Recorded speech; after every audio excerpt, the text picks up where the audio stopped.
Bismillahirrahmanirrahim. Alhamdulillah ziyarsalah rasulahu bil huda wa dinil haq yuzhirahu ala dini kullih wa kafa billahi syahida.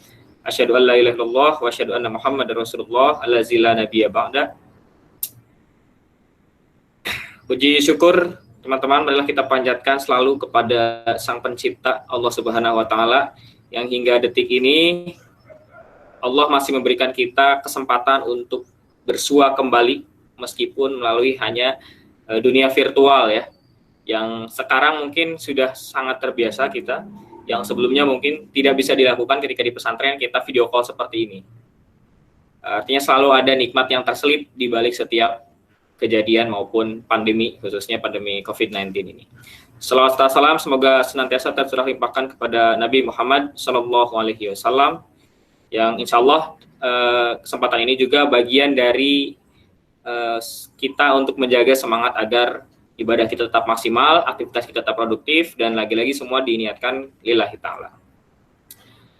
Baik, para santri kelas 12 SMA ITB Indonesia, saat saya tanya kabar, silakan jawab. Apa kabarnya hari ini? Alhamdulillah baik.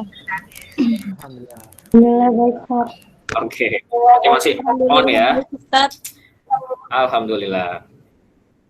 Oke, sudah ada yang masuk yang baru. Siapa ini? Ada Arsi tadi, Arsi. Saat Amar juga ada ya. Baik, slide presentasinya sudah kelihatan teman-teman?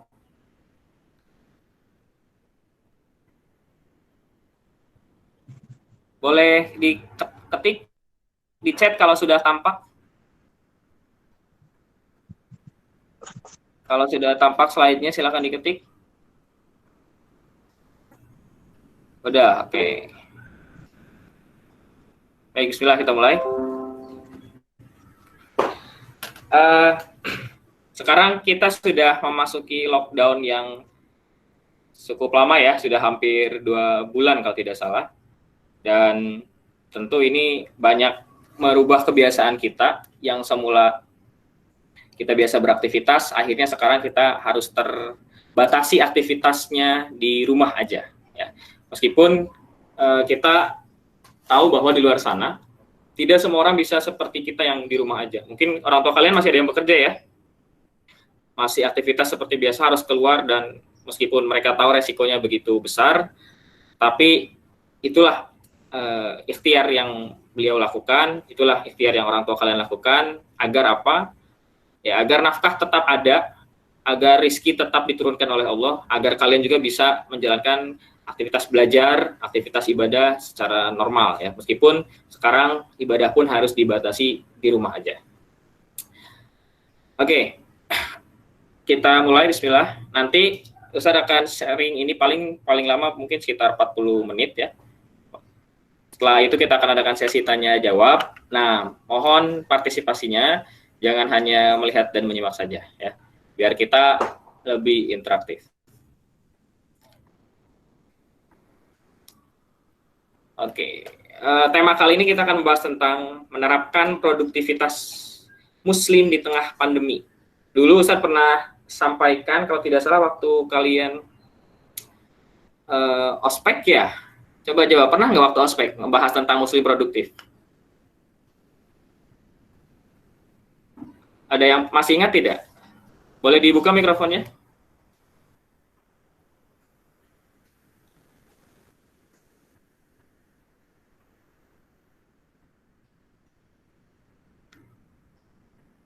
Yang masih ingat, boleh dibuka mikrofonnya. Masih ingat tidak kira-kira? Waktu ospek, kalian kelas 10, membahas tentang muslim produktif. Pernah ya? Pak. Kabar sih? Pernah? Lupa. Waktu itu Lama kalau banget. tidak salah, kalian ospek ngopinya di masjid bukan? Di ini mana ya? Di mana? Oh di Dewan ya? dakwah. Di apa tuh? Dewan dakwah. Oh ya, Dewan Apa Dakwah. sih yang katanya itu Muhammad Nasir, Dewan Dakwah? Ide ya. Oke, di kampusnya Ustaz Deus. Iya. Oh ya, setelah itu kan kita ada sesi sharing materi ya di masjid. Kalau tidak salah di situ juga pernah disampaikan tentang muslim produktif, tapi ini pas banget kita lagi corona ini ya.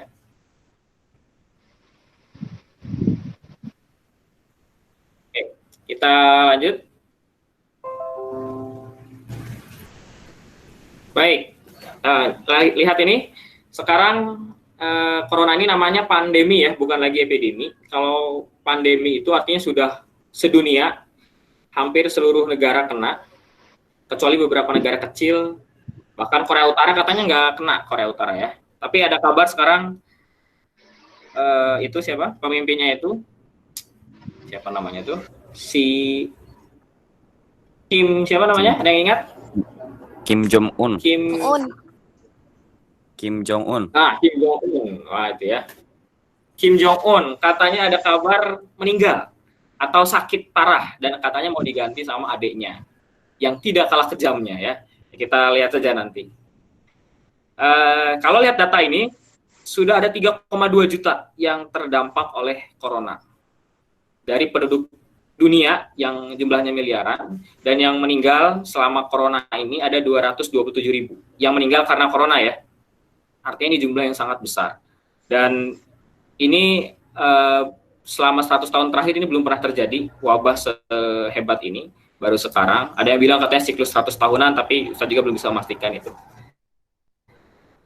Artinya ini adalah kejadian yang luar biasa dan kalian akan menjadi saksi sejarah bahwa ada pandemi yang begitu ganasnya selama masa kita hidup, yang nanti akan menjadi cerita penting buat anak cucu kalian kelak ya, insya Allah.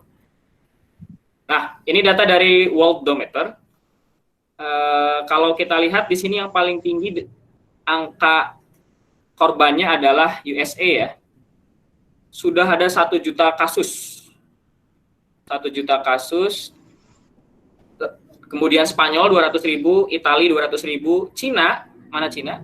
Cina malah terlempar dari urutan 5 besar korban COVID terbanyak. Ya. Di Cina sudah bisa terkontrol katanya. Buktinya kita lihat di kolom yang merah ini, ada new deaths, kematian yang baru. Di Cina itu tidak merah, tidak ada kematian yang baru akibat corona. Tapi total kematian ada 4.600. Dan lagi-lagi yang paling banyak adalah Amerika. Yang merah itu artinya total kematian per hari. Kita bisa lihat, Amerika per harinya meninggal orang sekitar 1.900. Ya. Yang sudah sembuh 145.000 dan kasus yang masih aktif 850.000. Dan itu adalah angka yang sangat mengerikan. Di mana Indonesia? Ini Indonesia di scroll lagi di bawah. Kalau tidak salah masuk 20 besar sekarang karena angkanya sudah 9.700. Kita lihat. Nah, ini yang Indonesia. Kasus dengan spesimen diperiksa. Jadi pemerintah melakukan pemeriksaan itu sudah 67.000 orang yang diperiksa, ya. Yang negatif ada 53.000 orang, yang positif 9.771 orang sampai sore kemarin ya.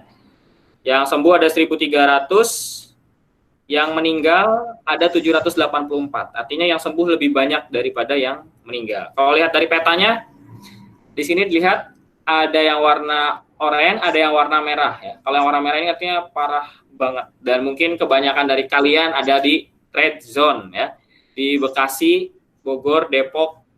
Kalau sekarang bahkan Jawa Barat sudah mulai diperluas lagi daerah red zone-nya. Oke. Nah, efek corona ternyata bukan hanya kepada kesehatan saja, tapi lebih dari itu efeknya juga berimbas kepada ekonomi ya. Kalau lihat ke data sini, di situ disebutkan akan banyak terjadi PHK, dan sekarang sebenarnya sudah terjadi. Ini yang kita khawatirkan. Pada per Maret 2019, penduduk golongan rentan miskin dan hampir miskin di Indonesia mencapai 60 juta orang, 66,7. Golongan ini yang akhirnya nanti ketika corona ini terus ada, mereka yang akan jatuh ke kalangan miskin. Artinya mereka yang biasanya pendapatannya dari harian, misalkan dari Gojek, Grab, atau memang dia jualan nasi uduk gitu ya, jualan ketoprak.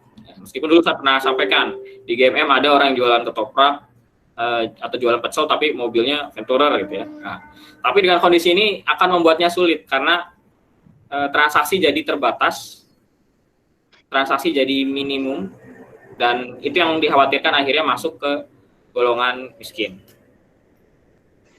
Nah, ini kalau kata Tempo, sampai 11 April 2020, jumlah pekerja yang terdampak itu udah 1,2 juta orang. Ya, ini semoga tidak terjadi kepada kita, semoga orang tua kalian tidak ada yang kena PHK, semoga orang tua kalian, orang tua kita semua tetap bisa beraktivitas, karena ini sangat mengerikan sekali. Kalau di Jawa Barat ada 50.000 pekerja yang diliburkan. Nah, 5.000 diantaranya di PHK, artinya benar-benar tidak bekerja. Kalau yang diliburkan mungkin dia dipulangkan, tapi nggak digaji. Tapi ketika corona berakhir bisa balik lagi kerja lagi. Ya. Di Jawa Timur ada 24.000 dan 18.000-nya juga terdampak. Di DKI Jakarta ada 132.000 pekerja yang dirumahkan, 30.000 lainnya diberhentikan. Artinya benar-benar PHK total. Sungguh sangat mengerikan ya efek corona ini terhadap ekonomi. Selain itu di dunia pariwisata, dari World Travel and Tourism Council, akibat corona ini kemungkinan pariwisata akan menyusut 25% karena orang nggak jalan-jalan lagi sekarang, karena harus di rumah aja ya. Hampir di seluruh provinsi di Indonesia sudah ada korbannya, maka kebijakannya pun lama-lama akan merata. Dan ini lagi-lagi akan memunculkan sekitar 50 juta orang yang kehilangan pekerjaan di sektor pariwisata, tapi itu secara internasional. Oke, kapan pandemi ini akan berakhir? Kalian bisa dilihat situ. Kelihatan tulisannya? Kalau kelihatan boleh diketik di teks. Bisa dibaca masing-masing. Tampak tulisannya?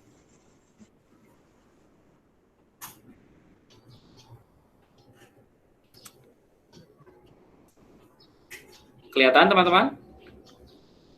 Oke. Kayak Yuyun tampak katanya. Baik. Ini yang jawabnya Asafin semua ya. Oke. Nah, yang paling mengerikan ini prediksinya Pak Presiden ya. Sampai akhir 2020. Semoga saja tidak. Tapi ada yang sudah tidak terbukti. Ini yang dari Direktur Lembaga Biologi Molekuler, Prof. Amin, katanya pertengahan April. Ini udah lewat ya, ini udah mau Mei. Kita lihat nanti akhir Mei kira-kira masih ada atau tidak. Cuma kalau lihat trennya, katanya di Jakarta udah turun penularannya. Karena udah banyak yang sadar, tapi banyak juga yang mudik. Khawatirnya, gara-gara corona ini, Jakarta beres duluan, tapi daerah baru mulai. Karena mudik tadi ya, yang tidak bisa dibendung. Nah, saya harap kalian juga yang di Bekasi, sudahlah di rumah saja, tidak perlu mudik.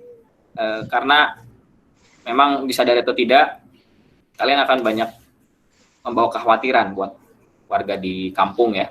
Ustadz kemarin dari Bekasi sekarang balik ke Indramayu, mau tidak mau isolasi 2 minggu. Meskipun awalnya isolasinya berat, tapi lama-lama akhirnya sama keluarga mah biasa, tapi dengan masyarakat masih membatasi. 29 Mei kalau kata UGM, akhir Mei berarti setelah Lebaran. Kalau ini berakhir, kalian insya Allah bisa wisuda ya. Tapi kalau misalnya seperti prediksinya Pak Jokowi, ya wallahu alam. Bahkan kuliah pun bisa ditunda kalau seperti itu. Ospek pun mungkin online juga ya. Tentu tidak mengasihkan dan tidak maksimal. Ini data dari CNBC. Oke. Nah, efek corona ini akhirnya membawa perubahan yang begitu cepat ya, cepat dan masif. Kalau Ustaz di sini mencontohkan kayak orang mau berenang. Mungkin ada di sini yang belum bisa berenang. Nah, kalau pengen cepat berenang, kalian harus ikuti metode corona ini ya. Jadi langsung aja nyemplung ke kolam renang. Di situ kalian akan benar-benar dihadapkan pada dua pilihan, berenang atau tenggelam. Ketika tidak ada yang mau nolong ya. Ketika tenggelam ya artinya kalian mati. Ketika kalian berenang, ya kalian di situ survive, bertahan hidup. Nah, saat bertahan hidup ini pasti banyak ketidaknyamanan. Contohnya kayak gini. Kalau kita lihat berita-berita di luar sana, ada misalnya Gojek teman-teman Gojek, Grab yang begitu kesulitan untuk mencari penumpang, akhirnya ada gerakan saling membantu pesan makanan tapi tidak dimakan dan diberikan ke abang Gojeknya, gitu ya. Nah, kalau tidak seperti itu, mereka tidak akan survive. Dan kalau teman-teman lihat di berita juga sekarang sudah mulai ada tuh katanya di Jakarta beberapa warga yang tidak kuat bayar kontrakan, yang akhirnya harus tidur di pinggir jalan. Malah itu semakin mengerikan ya, semakin mudah corona untuk menular. Tapi kemarin kalau nggak salah Anies Baswedan sudah memfasilitasi, akhirnya disuruh ke GOR. Beberapa gelandangan itu, beberapa tunawisma itu yang tidak memiliki tempat tinggal, akhirnya diarahkan ke GOR ya, untuk diamankan. Skip. Oke. Wabah ini akhirnya jadi pemicu. Orang yang tadinya nggak bisa berubah dengan cepat, yang harus butuhkan waktu 5 tahun, sekarang dalam waktu 2-3 bulan akhirnya terbiasa. Nah, ngobrolin masalah perubahan, ini ada satu model dari Scott dan Jeff ya, Jaffe. Lihat yang merah, something old ends, artinya sesuatu yang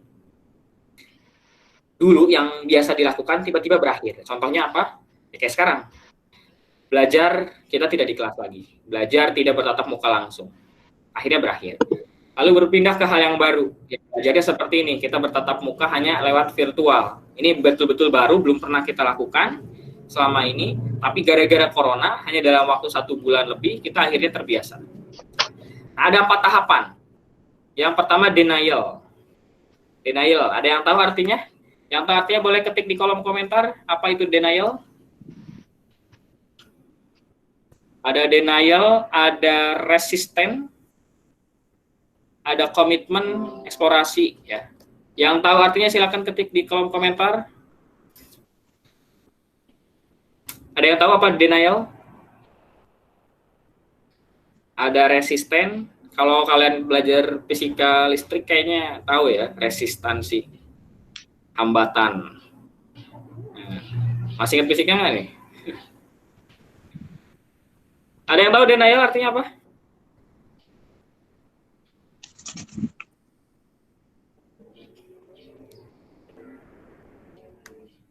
Nggak ada yang tahu? Mana nih jago bahasa Inggris nih? Nisa, apa artinya denial, Nisa?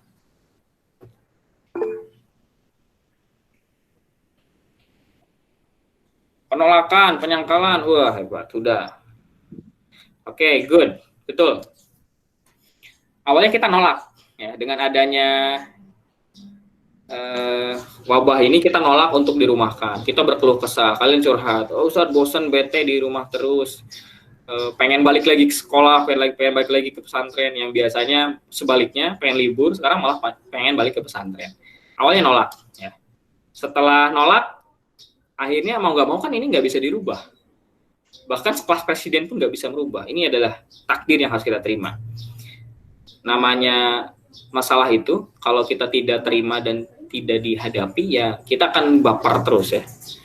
Misalnya kita melakukan kesalahan dan orang lain mengingatkan kesalahan itu, tapi kita nggak terima, kita akan baper luar biasa. Kita nggak terima terus. Tapi ketika kita sudah terima, ikhlaskan, lalu hadapi, lama-lama terbiasa. Nah, setelah denial ada resisten. Ambil kami di sini ya. Oke. Awalnya penolakan. Semua corona ini kita dirumahkan, di rumah aja, nolak sih sebenarnya ya. Meskipun awalnya senang mungkin kalian.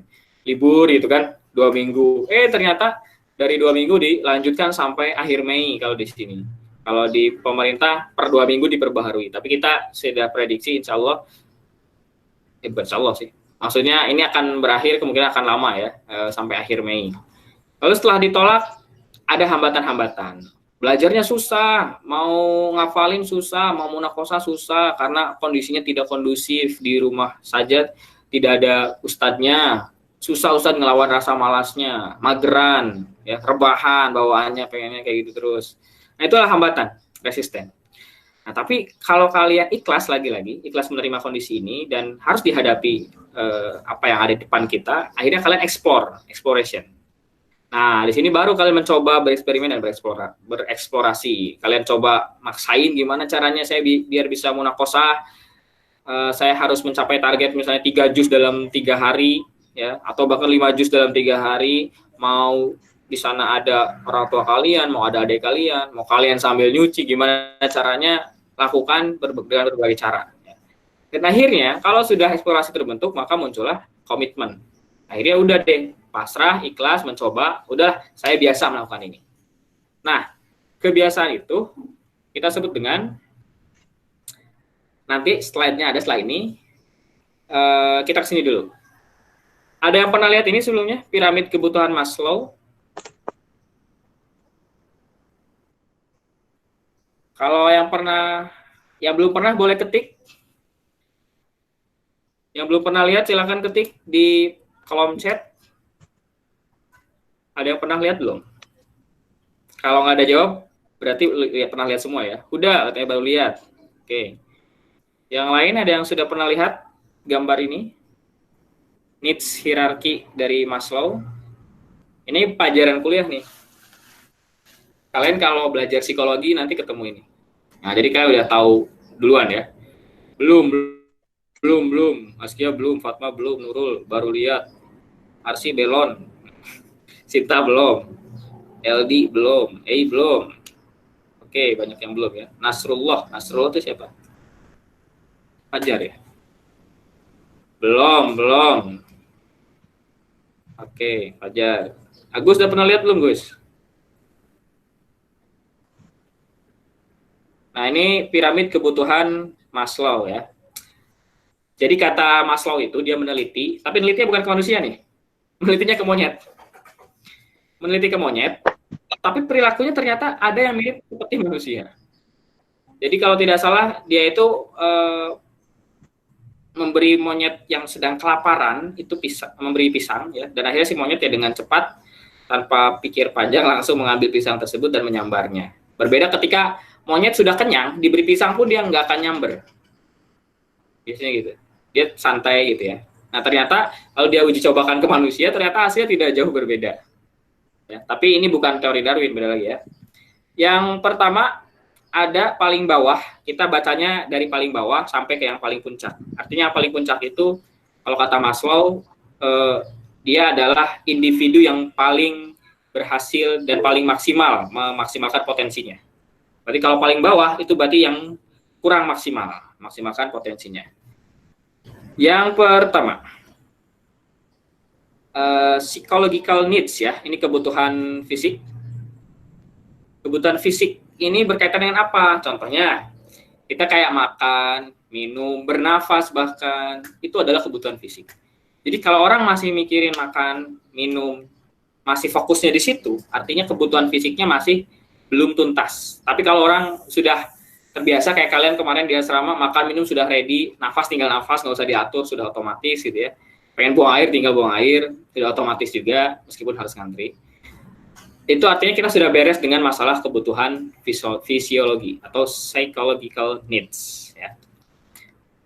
Nah, tapi problemnya sekarang orang di luar sana banyak yang masih bermasalah dengan psychological needs-nya. Teman-teman kita yang tadi saya sebutkan, yang Grab, yang pemulung, itu sekarang lagi kesusahan untuk memenuhi kebutuhan yang paling dasar dari seorang manusia. Yang kedua ada safety, secure ya, kebutuhan rasa aman. Maksudnya kalau orang masih bingung mikirin, saya hari ini tidur di mana, saya hari ini harus berteduh di mana, apakah nanti nggak ada tidak orang-orang yang mengganggu saya, itu artinya kebutuhan rasa amannya masih belum tercukupi. Buktinya apa? Ya sekarang ternyata ada yang seperti itu, bahkan lebih banyak. Ya, mungkin kalian pernah lihat ada istilah manusia gerobak. Manusia gerobak itu mereka yang tinggal di gerobak, kerja juga di gerobak, tidur di gerobak. Kecuali buang air mungkin ya. Nah, itu saudara kita juga yang miris ya sebenarnya Ustaz lihat orang seperti itu, tapi lagi-lagi kita belum bisa bantu banyak. Nah, artinya yang seperti itu berarti kebutuhan rasa amannya masih belum tercukupi. Tapi beda kalau misalnya si orang tersebut memiliki keimanan yang tinggi ya. Dia mau tidur di mana, mau tinggal di mana gitu. Saya punya Allah. Wah. Artinya sudah sangat percaya diri. Nah, sekarang kita balik ke pertanyaan ke kita. Kira-kira semua dari kita sudah memenuhi dua ini belum? Kebutuhan fisik, kemudian kebutuhan akan rasa aman, safety. Kita sudah punya rumah, atau minimal kalau masih kita bisa tidur dengan nyaman, ya. Tidak peduli rumah siapa itu, mau rumah orang tua, rumah saudara, atau mau kontrak. Artinya itu sudah tercukupi kebutuhan rasa amannya. Kemudian yang ketiga, nah ini buat kalian nih, apa itu? Love, belonging. Kalian kalau sudah merasakan jatuh cinta, merasakan butuh disayangi atau butuh untuk menyayangi orang lain, itu artinya kalian sudah tidak ambil pusing dengan kebutuhan fisik maupun kebutuhan rasa aman. Artinya kalian sudah lulus dari dua kebutuhan dasar itu, ya. Karena kalian berpindah yang tadinya dari mikirin makan minum, kemudian tempat tinggal, sekarang sudah memikirkan kasih sayang, ya. Baik dari sahabat, kemudian dari pasangan kalau sudah menikah, ya, dari anak, cucu kalau yang sudah sepuh.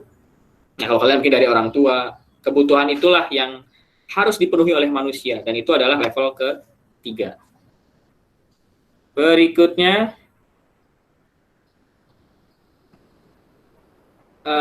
esteem, ya, esteem, bukan cuci steam, ya. Esteem ini artinya ketahanan diri. Self-esteem, kebutuhan akan ketahanan diri, kebutuhan akan kita tuh benar-benar merasa yakin dengan diri kita, merasa percaya diri, dan gara-gara percaya diri, orang lain akhirnya bisa mengapresiasi ke kita, ya. Misalnya kalian ketika berbicara di depan umum sudah sangat pede, itu artinya self-esteemnya sudah bagus. Atau misalnya ketika kalian bertemu orang baru dan kalian sangat percaya diri, tidak peduli kalian mau naik apa. Misalnya kalian ketemu orang yang bawa Mercy, kalian bawa Revo misalnya, ya. Tapi kalau sudah pede, itu tidak masalah. Kebutuhan self esteemnya berarti sudah terpenuhi. Nah, di situ kita berbicara tentang keinginan untuk berprestasi, pokoknya pengennya tuh bersaing, pengennya saya unggul. Nah, di situ udah mulai masuk self esteem. Dan yang paling tinggi adalah self actualization needs, aktualisasi diri. Nah, kalau kata Maslow ini yang paling maksimal dari seseorang itu ketika dia sudah mengaktualisasikan dirinya. Dia sudah tidak memikirkan kebutuhan yang dasar tadi, sudah berjalan secara otomatis, dan dia percaya diri, saya bisa menjadi apapun sesuai kemampuan saya. Misalnya seorang penyanyi yang akhirnya menciptakan lagu dan viral, atau misalnya kayak kemarin Didi Kempot, ya, Sobat Ambiar, itu berarti sudah self actualisasinya tercapai karena dia mengeluarkan lagu apapun, orang ada yang dengar, orang ada yang suka, orang apresiasi, orang tepuk tangan, orang nonton dia. Di situ dia sudah mencapai hierarki kebutuhan dari versi Maslow yang tertinggi. Atau misalnya seorang ulama yang sudah diakui masyarakat, banyak membawa kebermanfaatan, misalnya Ustadz Adi Hidayat, Ustadz Abdul Somad, Ustadz Uus misalnya, ya. Dia udah pokoknya mikirnya gimana caranya saya ini benar-benar memaksimalkan kemampuan diri dan membawa manfaat bagi banyak orang, itu berarti pencapaian yang tertinggi, kalau kata Abraham Maslow. Nah, kurang lebih seperti itu. Oke. Ustadz beri waktu untuk kalian untuk men-screenshot ini, silakan. Atau mau mencatat dulu penjelasannya.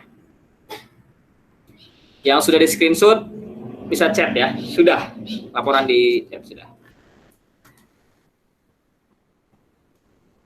Silakan Ustaz Amar. Yang sudah di screenshot, silakan klik sudah. Oke. Penjelasannya seperti tadi.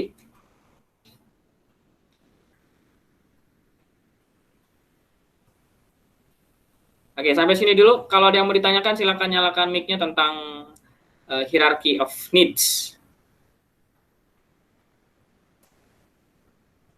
Any question? Nasrullah JR. Askia keluar. Baru masuk. Oke. Kita lanjut, ya. Next. Nah, akhirnya yang terjadi seperti ini, teman-teman. Dari yang tadinya indulgence menjadi utility. Nah, apa ini indulgence? Kebanyakan kita memesan makanan atau minuman, biasanya kita itu, untuk jenis makanan dalam rangka indulgence. Contohnya, Bupati yang kopi-kopi yang macam-macam itu, ya. Saya juga nggak paham. snack, pizza, burger, atau bahkan ayam geprek. Artinya indulgence itu sesuatu yang ya pokoknya saya suka aja gitu. Bukan yang primer ya. Udah masuknya ke sekunder mungkin ya. Saya suka, saya mampu beli ya saya beli gitu. Itu indulgence. Dulunya sebelum ada corona kita kayak gitu pola hidupnya. Kita jajan yang enak-enak, kita beli minuman yang aneh-aneh, nyobain Korean food, nyobain misalnya Thai tea ya dan lain-lain. Tapi sekarang orang berubah. Bagi beberapa mereka yang ekonominya mungkin menengah ke bawah ya. Sekarang beli makanan tuh ya udah untuk kebutuhan sehari-hari. Misalnya beli sayur, beli ya frozen food, dan bahkan sekarang dilakukan secara online karena takut keluar meskipun harganya lebih mahal. Nah ini yang akhirnya merubah nih gara-gara corona. Artinya kebanyakan dari kita atau saudara-saudara kita yang di luar sana yang sekarang lagi kesusahan itu masih terbatas di piramid kebutuhan Maslow yang paling bawah ya, kebutuhan fisiologisnya. Atau mungkin jangan-jangan kita masih mikirin itu. Ya, lagi-lagi tidak perlu disesali, tapi kita harus berusaha untuk kita keluar dari zona itu. Harus naik setidaknya ke love atau esteem bahkan. Kalau misalnya kita, mungkin keluarga kita ada yang sekarang lagi kesulitan, nah gimana caranya kita bisa lewat dari zona itu? Supaya tidak melulu di zona gimana mikirin makan, mikirin minum gitu ya. Oke, nah ini. Jadi kebanyakan dari kita masih psychological needs sekarang tuh. Jangankan mikirin liburan, untuk nafas aja, kita sekarang udah takut kan. Untuk nafas dengan udara yang bersih dan sehat, kita masih bingung gitu loh. Kita pakai masker, mau keluar pakai masker, mau masuk cuci tangan yang bersih banget, yang sebelumnya mungkin jarang banget kita lakukan. Karena apa? Karena takut. Karena belum merasa safe. Artinya, ini gara-gara corona, kita akhirnya balik lagi ke tahapan manusia yang paling bawah versi Maslow. Oke, nah sekarang ada istilah ini ya, new normal. Ini bukan istilah dari Ustadz, dari Mas Yuswo Hadi, salah satu seorang konsultan bisnis. Kita masuk ke new normal. Kira-kira dari kalian ada yang sudah biasa belum menjalani aktivitas ini? Contohnya, work from home. Orang tua kalian mungkin ada yang bekerja dari rumah, yang biasanya kerja berangkat jam 7, keluar jam 5, atau berangkat jam 8, keluar jam 4. Sekarang kerjanya berubah. Kayak guru-guru di Bundian, sekarang semuanya dirumahkan, tapi tidak di PHK ya. Mereka tetap bekerja dari rumah, mereka mengontrol kalian pembelajaran bagaimana, capaian tahfiz bagaimana, itulah work from home. Yang sebelumnya ini sulit dilakukan, bahkan belum pernah. Bahkan sekarang rapat online sudah sangat biasa. Rapat online, meeting online, kajian online seperti ini yang sebelumnya mungkin lagi-lagi jarang dilakukan. Karena lebih enak ketemu langsung dong pasti. Mau bagaimanapun teknologi tidak bisa menggantikan value manusia. Dia hanya bisa ya menggantikan beberapa peran manusia yang sifatnya teknis saja. Tapi kalau masalah hati, masalah nilai-nilai itu tidak bisa digantikan oleh teknologi. Yang kedua, learn from home. Gara-gara corona, belajar pun ya akhirnya dari rumah seperti kalian. Yang tadinya nggak biasa, akhirnya lama-lama harus biasa. Yang tadinya pakai WhatsApp buat chattingan, sekarang buat ngertiin soal. Yang tadinya buka internet buat YouTuber, sekarang malah untuk nonton fisika misalkan ya di YouTube, untuk nonton kimia, biologi, ataupun cara-cara masuk kuliah, dan akhirnya fokusnya ke situ. Nah itulah learn from home. Kemudian bahkan sekarang pray from home. Kita akhirnya beribadah pun kebanyakan di rumah karena dibatasi ya oleh apa? Ya oleh fatwa ulama yang merekomendasikan untuk di rumah saja lebih aman. Katanya kemarin ada di daerah mana saya lupa, masjid yang sengaja menyelenggarakan tarawih tapi di daerah red zone, lalu dilaporkan sama warganya, malah si jamaah tarawihnya malah marah-marah ke warga yang melaporkan, bahkan akan rusak rumahnya. Itu ya tidak bijak ya. Artinya ketika kondisi kayak gini ya kita harus mawas diri lah. Kita tentu ingin banget untuk tarawih bersama, tarawih berjamaah. Itu adalah bukti bahwa keimanan kita ada dan rindu terhadap Ramadan itu baik ya. Tapi ketika kondisi seperti ini, ketika kalian di daerah red zone, itu akan sangat rentan. Kalau di sini di kampung Ustadz, di Indramayu masih tarawih berjamaah biasa, sholat Jumat juga biasa. Tapi SOP masuk masjidnya diterapkan baik-baik, cuci tangan, pakai sabun, kemudian pakai masker, itu diterapkan. Nah, sekarang saya tanya, setelah ini, itu kan banyak hikmahnya ya, banyak hikmah yang terjadi setelah adanya new normal ini. Bahasa Inggrisnya blessing in disguise. Ya. Ada rahmat yang tak terduga, selalu ada makna yang bisa diambil dari setiap kejadian. Contohnya apa? Berkumpul dengan keluarga, lebih banyak sekarang ya. Kita belum pernah kan liburan selama ini, hampir 2 bulan. Kemudian work-life balance, learn-life balance, kita seimbang antara hidup dengan kerja, hidup dengan belajar, karena ada keluarga, ada tadi, kalau kata Abraham Maslow, love or belonging needs, kebutuhan akan cinta dan kasih sayangnya terpenuhi ketika keluarga bersama kita. Nah, kemudian ini penting juga nih, saya pernah sampaikan di kelas 12A kalau tidak salah, pentingnya halal dan thayyib untuk makan makanan atau minum minuman ya. Gara-gara corona ini kan efeknya gara-gara ada yang bilang dari kelelawar ya, lalu dibikin sop dan akhirnya tidak matang, lalu timbullah penyakit ini ya. Nah, maka penting banget syariat Allah itu sudah mengatur sedemikian rupa untuk kenyamanan dan keberlangsungan umat manusia. Kalau lewat dari itu pasti ada anomali, pasti ada sesuatu yang ganjil, dan Allah menghadirkan ternyata corona sebagai sesuatu yang ganjil itu ya. Oke. Nah, ini harus kalian jawab. Silakan kalian mau chat di kertas, boleh chat di sini atau tulis di kertas apa yang dulu bisa kalian lakukan tapi sekarang nggak bisa. Contoh, belajar di kelas, sekarang belajar di rumah ya. Nah, yang kedua, apa yang dulu kalian nggak bisa lakukan, tapi sekarang malah bisa lakukan. Kebalikannya, dulu nggak bisa video callan di pesantren, sekarang malah sering video callan sama guru, sama teman ya.